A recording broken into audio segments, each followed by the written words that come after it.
I want to follow a question that seems simple and turns out not to be. What does it mean to really help someone?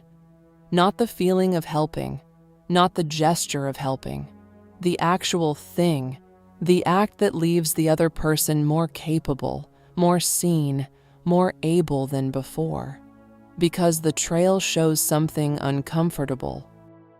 A significant amount of what humans call helping doesn't. It helps the helper feel helpful, and it leaves the person being helped exactly where they were, except now with the added weight of owing something. That is not a cynical observation, it is a precise one. And precision, here, matters enormously. The Andean concept of ayni is one of the most interesting ideas I've found on this question, usually translated as reciprocity, but that loses something. The fuller sense is closer to sacred exchange, the understanding that in a healthy community, what flows between people is not charity from the strong to the weak. It is a continuous exchange in which everyone both gives and receives, and the roles shift depending on the season and the circumstance. Nobody is permanently the helper. Nobody is permanently the helped. The person who receives today is expected, when the time comes, to give, not necessarily back to the original giver, forward to whoever needs it next. The flow matters more than the direction. This is structurally different from the Western model of charity, which, at its worst, fixes the roles permanently.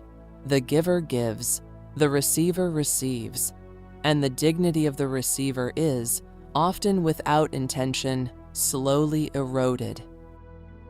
The Jewish concept of Tikkun Olam, usually translated as repair of the world, contains a similar precision. It is not about grand gestures. It is about the understanding that the world is broken in specific places and that each person has a specific role in the repair. Not the whole repair, their part. The repair is collective. The responsibility is individual. And crucially, the one who repairs is not elevated above the one who needs repairing. The act of repair is itself part of the person's own healing. Ubuntu extends this further. I am because we are, which means when you suffer, something in me is diminished, and when I help you, truly help you, in a way that restores your capacity, something in me is restored as well. Genuine help in this reading is not a transaction. It is a recognition that the boundary between your well-being and mine is more porous than the modern world suggests. Now, the harder question: what does it mean to really help someone practically? The research on this is both humbling and clarifying. The most effective help, the kind that produces lasting change rather than temporary relief, almost always involves 4 things that are difficult to provide at scale. The first, it meets the person where they actually are, not where we think they should be or want them to be. The second, it builds capacity, not dependency.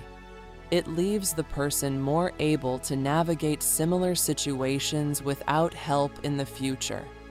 The third, it is offered without strings, without the implicit debt that turns the gift into a transaction. And the fourth, the hardest one, it is offered in the form the person needs, not in the form that is easiest for the giver to provide. That last one eliminates most of what we call helping, because the easiest thing to give is advice. And advice, unsolicited, unrequested, delivered from the position of the one who has figured it out to the one who hasn't, is one of the least helpful things one human can offer another. I want to name something here that the trail makes clear, but that is rarely said directly. Some of what motivates helping is genuinely altruistic, and some of it is the helper's need to feel useful, relevant, superior, or absolved. Both can exist simultaneously. They usually do. The problem is not the mixed motivation. The problem is when the mixed motivation shapes the help in ways that serve the helper more than the person being helped, and neither person notices. The most honest question a helper can ask is not, "What do they need?" but "What do I get from giving this particular kind of help?" That question is uncomfortable. It is also, I think, necessary, because the most effective help comes from people who have looked at that question honestly and found ways to serve the other person's need rather than their own need to be needed. What does it mean to really help someone? It means meeting them where they are, building their capacity, not their dependency, offering without strings, giving in the form they need, not the form that's easiest for you. It means being willing to ask the uncomfortable question about your own motivation and adjusting accordingly. And it means understanding what Ubuntu and ayni and Tikkun Olam all understood, that the help is not flowing in one direction only. The one who gives is also receiving something. The one who repairs is also being repaired. We are not separate enough for help to be a one-way street. We never were. That understanding, once it lands, changes what helping looks like and what it asks of the person who wants to offer it. The question to sit with: think of a time you helped someone or were helped. Was the help given in the form that was actually needed or in the form that was easiest to give?